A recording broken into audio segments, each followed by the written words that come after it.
الله والصلاة والسلام على رسول الله اما بعد فاعوذ بالله من الشیطان الرجیم بسم الله الرحمن الرحیم.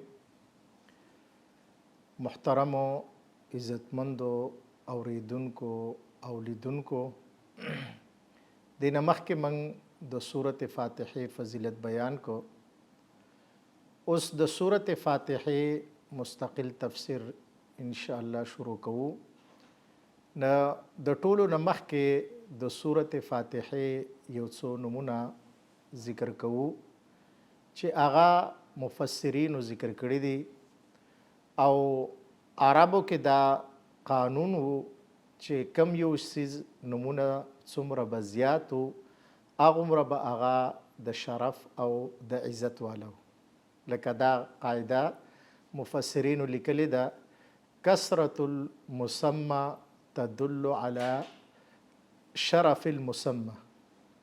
کثرة الاسماء تدل على شرف المسمى. نو د سورة فاتحه یو څو نمونه مفسرینو ذکر کړي دي او دا سورت هم د هغې سورتونو نه دی چې د دې نمونه زیات دي. لکه حافظ ابن کثیر رحمه الله په خپل تفسیر ابن کثیر کې د سورة فاتحه 14 نمونه ذکر کړي دي. امام قرطبی رحمه الله الجامع لاحکام القرآن تفسیر قرطبی کې 12 نمونه ذکر کړي دي. د دې نه اول نوم چې دی هغه الفاتحه یا فاتحة الکتاب. سورة فاتحه ته فاتحه په دې وجه وایي چې فاتحه د فتحه نه اخیستل شوی دی او فتحه د یو څیز شروع کول، کولاول. نو سورة فاتحه هغه سورت دی چې په دې سورت سره الله تعالی د خپل کلام ابتدا کړې ده او خپل کلام په دې سورت سره چې دی شروع کړی دی. نزول په اعتبار سره دا سورت 5 نمبر سورت دی، ځکه چې اول سورت اقرأ باسم ربک الذی خلق، دویم سورت چې دی نون والقلم وما یسطرون، دریم سورت سورت مزمل، څلورم سورت سورت مدثر او 5 نمبر کې الله تعالی سورت فاتحه فاتحة الکتاب دا سورت نازل کړی دی.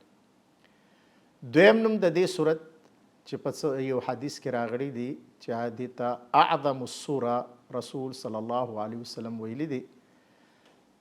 سعید ابن المعلى رضی الله عنه هغه ته رسول صلی الله علیه وسلم فرمایلی: لأعلمنك اعظم السورة قبل ان تخرج من المسجد.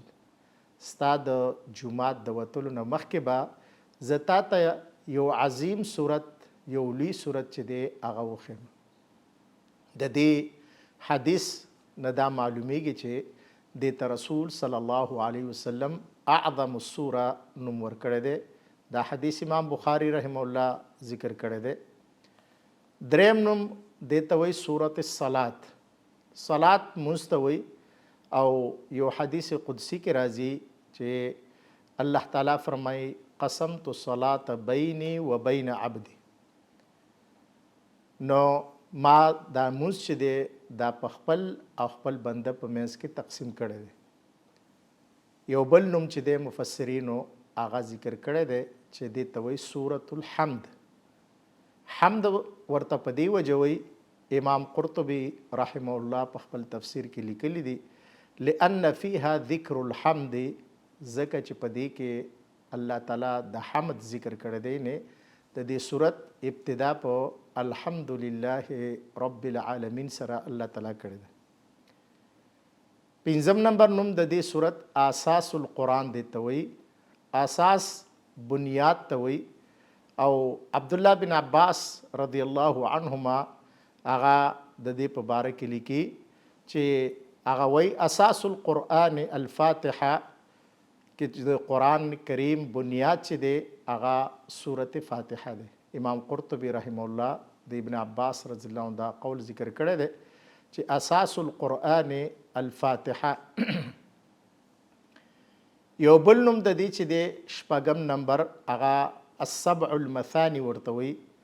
السبع المثانی دغه و آیتونه دي چې هغه بار بار لوستل کیږي لکه په سورة حجر کې الله تعالی دا ذکر کړی دی ولقد آتیناک سبعا من المثانی والقرآن العظیم چې اے نبی مونږ ته و آیتونه درکړي دي چې هغه بار بار لوستل کیږي بار بار ویل کیږي